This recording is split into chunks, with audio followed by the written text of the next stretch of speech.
Dumating ba sa punto ng buhay mo na ikaw ay dumaranas sa napakaraming problema na kaliwat kanan at tila hindi mo malaman kung kailan ito magtatapos?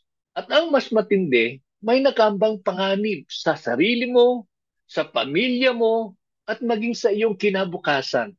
Pwes, yan ang ating pag-uusapan sa araw na ito.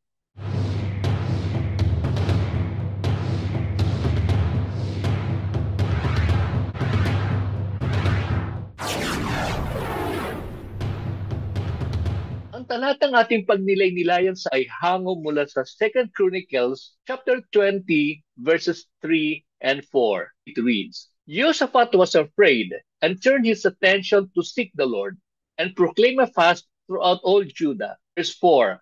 So Judah gathered together to seek help from the Lord. They even came from all cities of Judah to seek the Lord. The Lord add blessing to the reading of His word. Ating binasang talata, makikita natin si Haring Jehoshaphat na kung saan dahil sa kanyang lakarin sa Panginoon ay pinagpala siya. Napakaganda ang mga pangyayari sa kanyang kaharian. Subalit isang araw, ang mga Moabites, ang mga Ammonites at ang Meunites, ito yung tatlong bayan na nagtulong-tulong upang sila ay kalabanin. Kaya ang sabi ng kanyang mga alagad, Panginoong Hari, a great multitude is coming against you. Napakadami po nila. Nagtipon-tipon ang iyong mga kalaban upang ikaw ay gapiin, upang ikaw ay talunin. Sa puntong ito, makikita natin talagang malaking problema ang nakaamba. Hindi lamang sa kanyang personal na buhay, kung hindi sa buong bayan ng Judah. Talagang makatotohanan yung problema. Kaya mapansin din po natin na sa halip siya ay magkaroon ng isang war council meeting na kung saan tatawagin niya yung kanyang mga pinakamagigiting na mga general, mga kasundaluhan, magkaroon ng marahil ng alyansa sa ibang mga bayan na maaari makakatulong sa kanya upang ipagtanggol yung kanyang karian. Subalit mapansin natin sa ating binasang talata, ang unang kanyang naging reaksyon ay ang paghanap ng mukha ng Panginoon. Kaya ang sabi nga dito, una in-acknowledge niya yung kanyang kaba, yung kanyang takot. Sabi niya talagang napakalaking problema ito. Pero sabi nga po dito, he turned his attention and seek the Lord. Sa gitna ng malaking pagsubok, siya ay lumuhod. Hinanap niya ang mukha ng Panginoon. At ang sumunod na pangyayari, mapapansin po natin sa sumunod na talata, ang sabi po dito, Judah gathered together to seek help from the Lord. Pinakita ng bayan ng Judah na kailangan natin ang Panginoon. Kailangan natin ang kanyang tulong. Siya lang at siya lang ang makaliligtas sa atin. Huling bahagi po mapapansin po natin ang impluensya ng Haring Jehoshaphat na kung saan lahat ng kanyang nasasakupan ay nakisa sa kanya upang hanapin ang mukha ng Panginoon. Sinamahan po nila ito ng pag-aayuno. Sila po ay nagpakita ng taimtim na pananampalataya sa Diyos. Sa verses 3 and 4, paulit-ulit ang salitang seek the Lord, seek the Lord, seek the Lord. Paghanap ng mukha ng Panginoon. Bakit mahalagang hanapin ang mukha ng Panginoon? Bakit mahalagang lumapit sa Diyos sa gitna ng napakalaking problema? Tunghayan natin sa Deuteronomy 4 verse 29, ang sabi po, But from there you will seek the Lord your God, and you will find Him if you search Him with all your heart and with all your soul.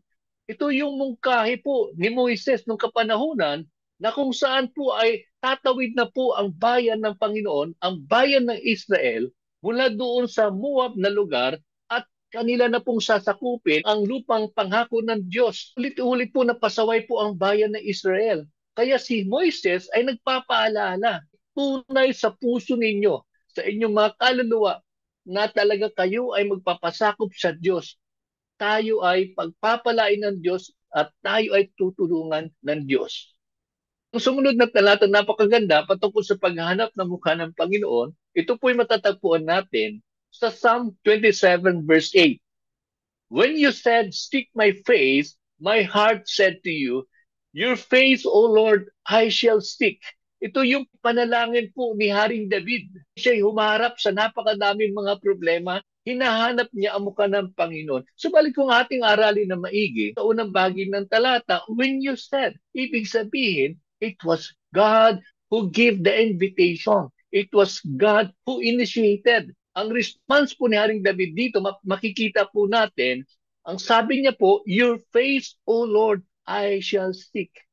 Ang mukha mo, Panginoon, ang aking pong hahanapin. Kaya tayo nagpupuri at nagpapasalamat sa Diyos. Tunay nga po, lahat ng bagay ay nagsisimula sa Panginoon. Ang atin lamang po ay ang pagtugon sa kanyang paanyaya. Kaya balikan natin yung Haring Jehoshaphat na kung saan hindi lamang sa personal na nagpakumbaba sa harapan ng Panginoon, kundi po nagkaroon po ng malawakang pagkilos ang buong bayan po ng Judah. Sa 2 Chronicles chapter 20 verse 15, listen, all Judah and inhabitants of Jerusalem and King Jehoshaphat, thus says the Lord to you, do not fear or be dismayed because of this great multitude. For the battle is not yours, but God's.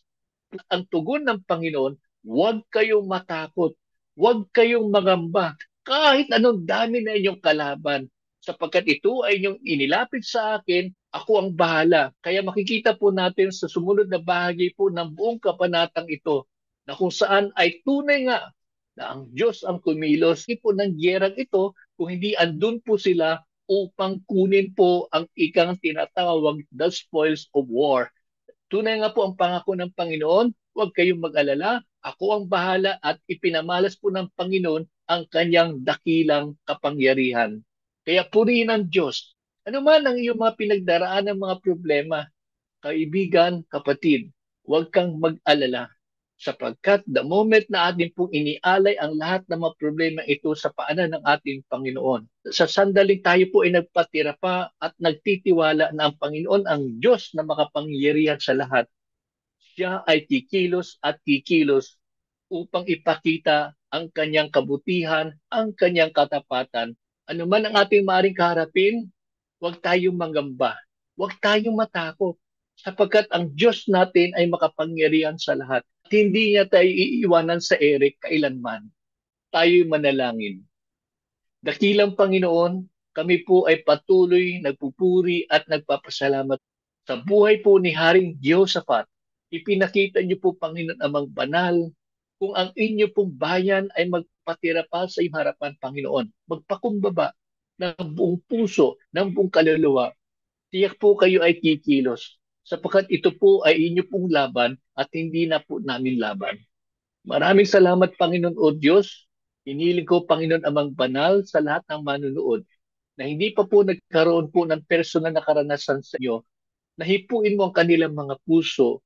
Hayaan mo amang banal na maranasan po nila ang kaligtasan sa pamamagitan ng bugtong na anak na si Jesu Kristo. Salamat po na marami, O Diyos. Idinudulog namin sa lahat po ng mga nangailangan po ng kagalingan, ang lahat po nangailangan po ng gabay, ang lahat po, O Diyos, na mayroon pong personal na mga pagsubok na kinakaharap. Kaugnayin mo sila, Panginoon amang banal, makita at maranasan po ng bawat isa sa amin na tunay ikaw ang Diyos na buhay, ikaw ang Diyos na handang tumugon sa lahat ng aming mga pangangailangan. Ito po ay aming samot dalangin sa pangalan ni Jesus. Amen at Amen.